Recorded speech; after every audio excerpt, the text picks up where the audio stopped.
এইকেইদিন বৰষুণ একেৰাহে অহাৰ ফলত ওলাবই পৰা নাই। কিন্তু কি কৰিম, মোৰতো ডিউটি আছে, যাবই লাগিব। তো অফিচলৈ বোলে ওলাই গ'লোঁ। আহোঁতে ভাবিলোঁ ঠাণ্ডাৰ বতৰ যিহেতু অকণমান মেগী খাওঁ। সেয়ে মেগী অলপ নিজেই বনালোঁ।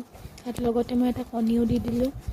কণী দি এনেদৰে অকণমান ধুনীয়াকৈ গৰম গৰম মেগী খাবলৈ লৈছোঁ। আপোনালোকে বাৰু মেগী কেনেদৰে বনায়? মই হ'লে অকল এনেকৈ পানী অলপ বইল কৰি তাতে মেগীটো পেলাই দি তাৰপিছত মই এটা কণী এনেকৈ ভাঙি দিওঁ। নৰ্মেলি মোৰ মেগী ৰেডি হৈ যায় 2 মিনিটতে। সেয়া চাওঁ, মোৰ মেগী ৰেডি।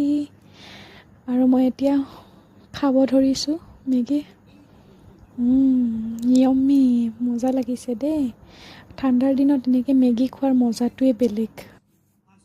যেতিয়াৰ পৰাই জনা হৈছোঁ বাহিৰৰ বস্তু খোৱা এৰিছোঁৱেই।